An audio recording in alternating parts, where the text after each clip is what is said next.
Oke, buat teman-teman semuanya, kembali kita berjumpa di channel Sandra Salon Official.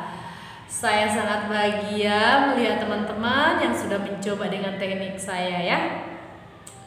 Saya sangat senang sekali, dimana sudah banyak yang japri saya, hasilnya sudah lumayan bagus. Dimana katanya dia sering gagal, smoothing.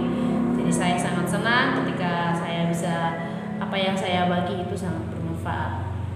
Jadi buat teman-teman yang komennya nggak kebaca atau nggak dibalas, saya setiap hari baca komen, tapi ada yang nggak kelihatan. Kenapa? Karena mungkin nggak ditonton sampai habis. Kalau sekiranya itu ditonton sampai habis, mungkin komennya akan kelihatan gitu ya. Jadi setiap hari saya lihat apakah ada komen, apakah ada pertanyaan atau ada yang menunggu, saya lihat gitu. Tapi ada dia memang sama sekali nggak kelihatan. Itu mungkin karena dia nggak nonton semua. Jadi buat teman-teman, kalau bisa ditonton semua supaya komennya itu kelihatan gitu, nggak tenggelam gitu ya. Jadi pertama saya mau cerita rambut smoothing, dimana rambut smoothing itu sebenarnya nggak boleh main-main, ngerjainnya. Kenapa saya bilang seperti itu? Rambut itu kan mahkota. Rambut itu benar-benar jadi apa ya, pandangan orang gitu. Kalau rambut kita udah rusak, hancur deh ya. Jadi buat teman-teman yang pemula atau yang udah lama di salon tapi rambutnya masih hancur, bolehlah kita pahami dulu tekniknya gitu. Jadi banyak orang bertanya obatnya apa. Masalahnya sekarang bukan di obat, masalahnya semua bersangkutan gitu. Di obat, cara kita cara kita ngolesin obatnya, cara kita mencatok, mengeringkan, itu sangat berkaitan gitu. Kenapa saya bilang seperti itu ya? Jujur, sejak saya buka salon itu, saya udah coba gitu. Yang rambutnya sebatas tumbuh, bawah hanya dikasih masker, saya udah coba gitu. Hasilnya sangat gimana ya? Kalau memang kita hati-hati, sisir yang bekas kasih obat itu nggak boleh kena sama yang di bawah, harus ganti sisir. Bagi saya itu sangat merepotkan gitu. Jadi dulu itu saya coba supaya rambut yang di bawah tidak rusak gitu ya, sebatas tumbuhnya. Itu udah saya coba untuk beberapa kali mungkin ya dulu ya, saya udah lupa kapan saya dapat teknik ini. Terus rambutnya dia kadang ada dia bekas smoothing tapi nggak kelihatan dia smoothing. Di situ pun kita harus teliti. Kenapa? Banyak orang dia smoothing tapi hasilnya nggak kelihatan kayak smoothing, nggak jatuh gitu. Jadi akhirnya ketika dia smoothing tambah hancur. Jadi itu kita harus bisa kenalin rambut, sekalipun dia tidak jadi, kita harus kenalin gitu. Dia ada bekas-bekas kayak patah, kalau dia nggak jadi smoothing patah atau mengembang, itu bisa kita kenali sebelum kita kerjain rambut gitu. Jadi bingung sih kalau kita nggak hati-hati untuk smoothing ya. Jadi buat pertanyaan teman-teman yang di tutorial saya smoothing perbaikan itu ya,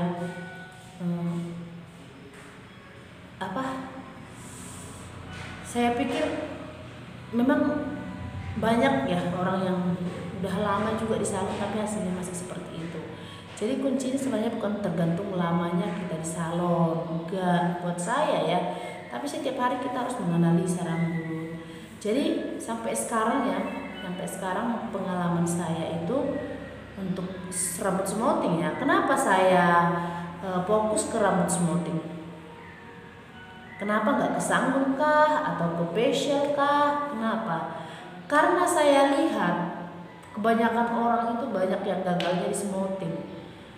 Fatalnya itu di smoothing. Kalau mungkin facial, kalau nggak enak masih bisa. Kalau mungkin sanggul atau makeup nggak rapi masih bisa, oke, besok makeup tempat lain. Tapi kalau udah smoothing, kalau udah rusak, udah hancur, mampus di rambut orang. Iya benar. Kalau udah rambutnya rusak itu untuk perbaiki nggak bisa. Tapi kalau gagal masih bisa. Jadi kita harus bisa bedakan mana rambut yang gagal, mana rambut yang rusak terus gitu loh. Jadi buat teman-teman, saya mau kasih tahu ya, pahami dulu tekniknya, belajarlah setiap hari. Jangan ketika kita udah tahu, oh cara menulis obat seperti ini, cep. Nanti 15 kemudian baru kita smoothing lagi, setelah itu kita diamkan lagi 1 jam. Nah, itu memang tempo dulu kita seperti itu. Saya juga pernah melakukan hal yang sama. Cuman ketika saya ikutin terus itu, ada banyak rambut yang rusak, ada banyak rambut yang benar-benar ini gitu ya. Jadi di situ saya belajar gitu, belajar dengan teknik saya otodidak gitu ya. Bukan berarti ini, saya belajar bagaimana sih supaya rambut itu bagus gitu. Terus apakah rambut yang gagal smoothing itu bisa diperbaiki dalam jangka berapa hari gitu, atau berapa bulan, atau udah 1 tahun kah gitu ya. Tergantung. Jujur saya kalau contohnya dia kemarin smoothing jadi nggak jadi, hari ini juga saya perbaiki gitu. Bisa. Kenapa? Karena kita udah tahu teknik dasarnya gitu. Kita tekniknya, nggak nunggu 3 hari, enggak. Saya langsung kerjain, bisa. Ya, jadi makanya saya bilang sama itu karyawan saya, kerjakanlah dengan baik. Lihatlah cara saya bekerja seperti apa, telaten, dijiwai rambut itu. Bukan hanya sekedar kita tahu kasih obat, kita menunggu, kita mengeringkan, kita mencatok, udah tidak. Kita harus terus melatih diri kita untuk bisa membedakan mana rambut yang matang, mana rambut yang nggak matang. Benar sekali. Setiap hari apa bisa langsung dapat? Nggak bisa. Harus setiap rambut itu kita harus belajar. Setiap ada rambut kita harus belajar. Oh, ini rambutnya seperti ini rambutnya kering, ini rambutnya tebal. Ketika ketemu sama rambut yang tebal, jangan stres. Aduh, rambutku banyak kali ya Bu. Jangan, kerjakan dulu dengan baik. Nanti ketika hasilnya sudah bagus, baru kita bahagia. Bagaimana tekniknya mengerjakan rambut yang gagal? Tekniknya sama sih, menurut saya sih sama. Cuman saya di pemolesan obatnya yang perlu hati-hati. Apakah boleh obat yang kita pakai untuk mengulang kembali semuanya yang gagal? Boleh, saya menggunakan itu juga. Terus ada juga yang bilang seperti ini, kenapa nggak posisi kering aja gitu ya?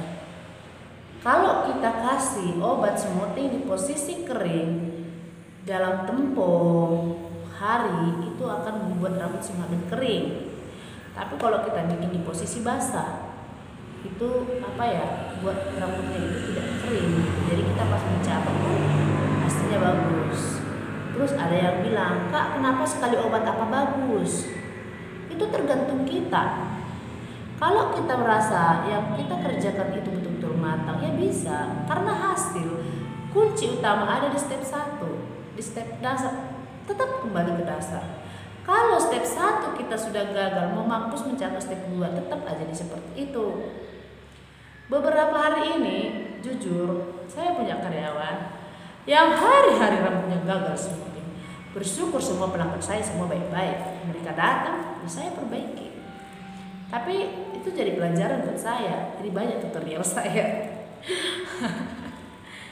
Jadi tutorialnya tambah gitu ya.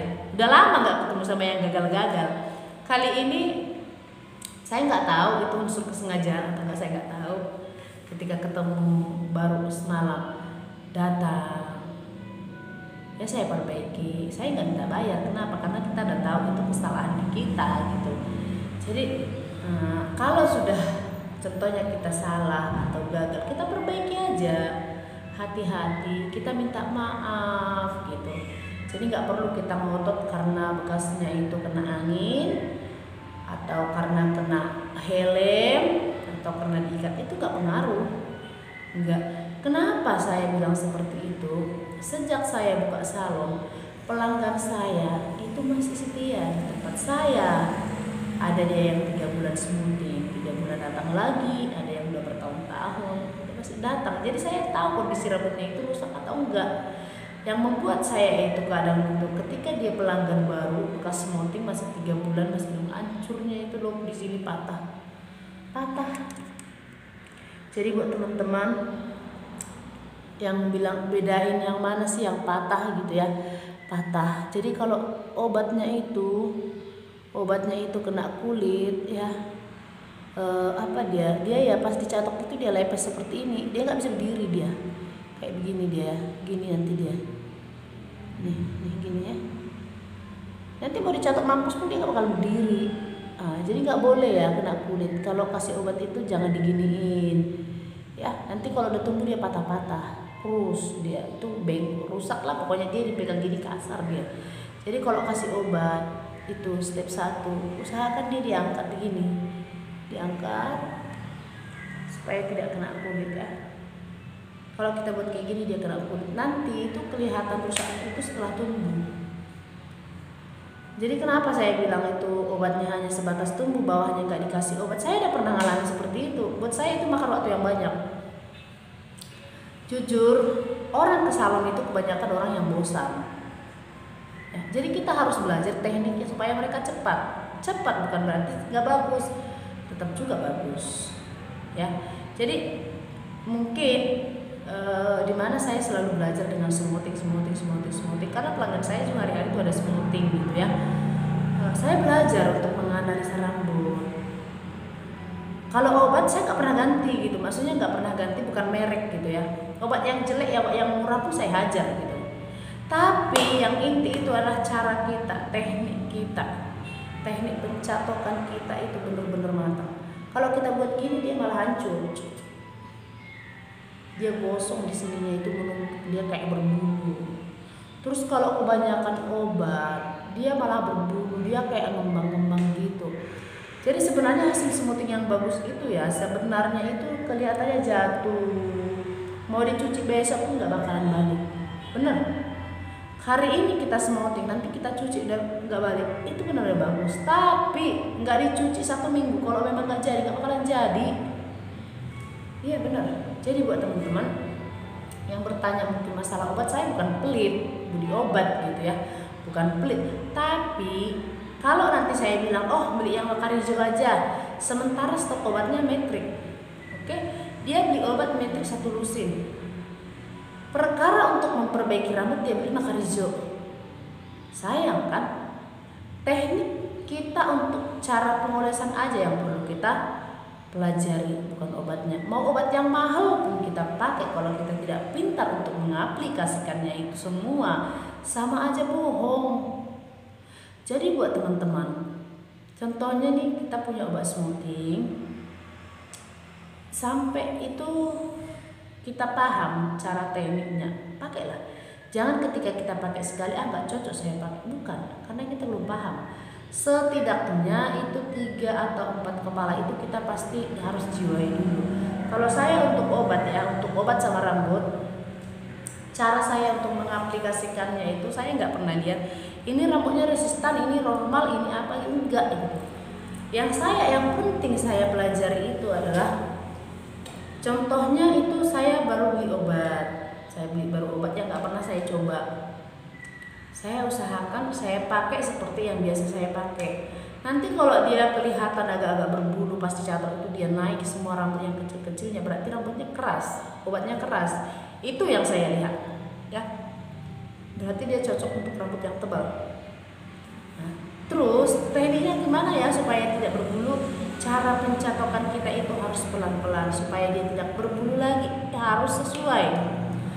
Terus buat teman-teman ingat ya, mengeringkan rambut itu jangan pakai yang panas-panas sekali, yang normal aja. Yang normal aja supaya rambut tidak gosong. Ya, makanya saya fokus ke smoothing.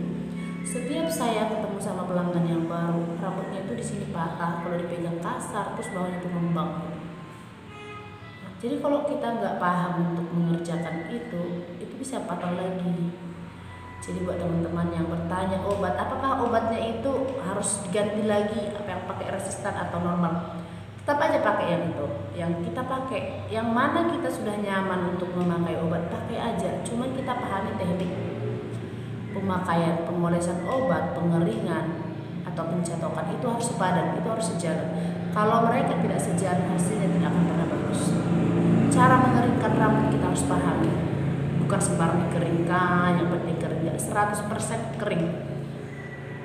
Ya, buat teman-teman yang rambutnya mungkin pernah rusak atau gagal, jujur ya, kalau rusak bisa diperbaiki, tapi kalau udah Kalau gagal bisa diperbaiki, tapi kalau rusak kayak kurus gitu, ampun deh, saya nggak mau ngerjain. Yang ada nanti saya malah pusing, adanya makin kurus ya. Jadi ada lagi yang bertanya gini, kenapa harus pakai conditioner gitu ya? Karena kalau pakai sampo rasaku itu kering gitu, rambut malah kering. Tapi kalau pakai conditioner dia lebih lembut, gampang disisir. Karena kalau smoothing itu kebanyakan sisir malah adanya makin kurus. Jadi kita harus pakai jari untuk meratakan, untuk merapikan. Ambillah posisi rambut yang rapi ketika pengolesan obat. Ya, boleh dilihat tutorial saya cara pengolesan obat. Mungkin saya di situ nggak banyak menjelaskan karena saya masih pemula bikin YouTube. Semoga nanti ya saya makin bisa untuk bikin tutorial tutorial yang lebih bagus lagi. Karena memang saya juga punya waktu nggak sebanyak gitu ya. Saya harus curi-curi waktu untuk buat semua video-video saya gitu. Jadi kalaupun mungkin kurang berkualitas videonya, tapi setidaknya bermanfaat buat teman-teman semuanya. Jadi yang udah kemarin-kemarin bertanya smoothing yang gagal bisa diperbaiki berapa hari aja. Kalau saya contohnya bukan saya yang pegang nih, dia baru dikasih step 1, dikasih step 2, saya lihat itu step 2 udah ngembang, perubahannya hanya sedikit, nggak banyak, itu saya ulang itu. Saya tanya orangnya, apakah buru-buru? Kalau dia buru-buru saya bilang 3 hari lagi datang ya, karena saya lihat hasil step 2 nya nggak bagus gitu. Jadi kita juga nggak boleh menyalahkan contohnya karyawan, nggak boleh. Karena apa? Mereka tahu hanya itu, kita hanya boleh lebih kasih pandangan lagi. Jadi itu setelah saya kerjain itu, apakah boleh 1 hari 2 hari? Boleh, tapi dengan posisi basah yang dikasih atau hanya yang balik aja, itu tergantung ya. Kalau rambutnya itu yang kering atau kayak kurus-kurus gitu nggak boleh kasih semua, intinya yang gagal aja. Jadi kita harus pahami ya. Jadi tapi kalau rambutnya itu agak tebal-tebal yang lainnya, terus pangkal-pangkalnya masih ada ngembang-ngembang, boleh. Tekniknya kita ada di tangan saja. Terus ada yang bertanya, setelah berapa hari baru bisa dicuci? Kalau menurut pengalaman saya para pelanggan, ada yang nggak tahan katanya baunya, ada yang nggak tahan ininya, bau smoothingnya itu, dia langsung cuci gitu. Jadi nggak balik kok. Jadi kalau memang step 1-nya hasilnya sudah bagus, hasil step 2 juga akan membuat hasil yang bagus. Jadi kita step 2 nggak mampu sudah mencatat. Ya, intinya pengolesan step 1 hati-hati, jangan menumpuk, jangan banyak di akar, nanti dia jadi kayak patah gitu, kayak keriting-keriting halus di sini kasar. Terus nggak tahu teman-teman ya, tergantung teman-teman. Kalau saya sih begitu selesai pengolesan obat langsung saya smoothing. Karena kenapa? Kalau rambutnya itu masih 2 bulan, 3 bulan itu masih muda akarnya. Tetapi kalau dia rambut normal masih panjang, belum pernah kena smoothing, mungkin bisa tunggu sampai 10 sampai 15 menit baru kita smoothing ya. Setelah itu baru kita tunggu 30 menit. Jadi bagaimana cara melihat rambut yang udah masuk obatnya sama enggak? Jujur dulu ya, setiap kali mau cuci saya tarik dulu, kalau udah ngaret berarti udah masuk. Tapi kalau sekarang nggak lagi, saya pakai gini aja. Kalau rambutnya tipis saya bikin 30 menit, kalau rambutnya tebal saya bikin 40 sampai 45 menit, itu aja gitu. Jadi paling teknik pencatokan kita. Nanti kalau dia itu nggak matang, dia kelihatan gitu. Pas kita mencatok itu susah catoknya itu jalan, kayaknya keras, sakit tangan kita. Itu. Jadi itu teknik saya dulu. Setiap kali mau cuci tarik dulu, udah ngaret, udah masuk apa belum. Jadi bagi saya itu udah nggak ini lagi ya untuk smoothing. Makanya saya banyak ambil smoothing karena saya lihat sampai sekarang masih banyak rambut yang di sini patah, gosong, bawahnya itu kurus gitu. Jadi kalau bisa mungkin dikasih juga itu conditioner atau matte atau apa itu segala macam itu, atau masker gitu. Tapi kalau sedikit aja kesentuh obat step 1 sama yang bekas smoothing, dia akan berbulu, dia akan kurus. Ya, nggak tahu ya teman-teman yang lain. bagi yang udah berpengalaman seperti itu boleh dibagi ke saya di komen. Iya, udah di bawahnya dikasih masker tapi masih tetap aja rusak. Iya. Jadi pengalaman ini setelah saya coba gitu, disitulah membuat saya benar-benar yakin gitu. Pengolesan obat contohnya dia 6 bulan segini rambutnya saya kasih sampai di sini, bawahnya sama sekali gak kesentuh sama obat, gak kesentuh sama masker, gak kesentuh sama apa-apa. Saya diamin aja. Nanti kalau contohnya dia agak ikal atau berbengkok-bengkok gitu, ketika dicuci dia malah jadi bagus, jadi lurus gitu. Jadi yang teman-teman nggak mungkin nanti jadi rusak, enggak rusak. Kalau mungkin teman-teman lihat semua video saya yang sebelum-sebelumnya ngasih obat atau apa, ya seperti itulah gaya saya. Saya nggak lebih-lebihkan gitu, saya nggak kurang-kurangi gitu. Kenapa saya berbagi di situ, ya? Jadi buat teman-teman yang masih yang mau bertanya tentang smoothing, perbaikan rambut gagal smoothing, itu nggak semua ya. Harus bisa dibedakan gagal sama rusak. Ya, kalau gagal ingat bisa diperbaiki, tapi kalau udah rusak terus nggak bisa, mending dikasih perawatan aja deh ya, sampai berapa bulan kemudian nanti dipotong sedikit-sedikit, kasihan nanti rambutnya makin rusak. Kalau yang pegang itu bener-bener bagus ya memang nggak apa-apa, boleh. Tapi kalau yang pegangnya itu masih pemula, yang bener-bener takut, yang belum tahu tekniknya, itu apa ya, jangan. Tapi kalau udah boleh, saya saranin pahamin dulu. Oke, jadi buat teman-teman di berikut ini nanti saya punya tutorial lagi yang dimana mungkin teman-teman membuat teman-teman itu terinspirasi bagaimana saya mengerjakan rambut yang yang rambutnya keriting, atasnya diluruskan, bawahnya itu di asli rambut yang keriting gitu ya, tapi bukan dikeritingin sama kayak itu sosis gitu. Asli murni yang rambut keriting, dia rambutnya keriting tapi smoothingnya hanya sebatas tubuh, jadi dia nanti jadinya hasilnya nanti seperti keriting sosis, lebih permanen gitu ya. Jadi teman-teman, semoga video saya bermanfaat. Tetap semangat. Kalau ada yang kurang boleh dikomen, kalau kurang jelas boleh dikomen, kalau merasa nggak bagus boleh dikomen deh di mana letak kesalahan saya supaya saya bisa memperbaiki. Oke buat teman-teman, salam sukses, salam bahagia, God bless you.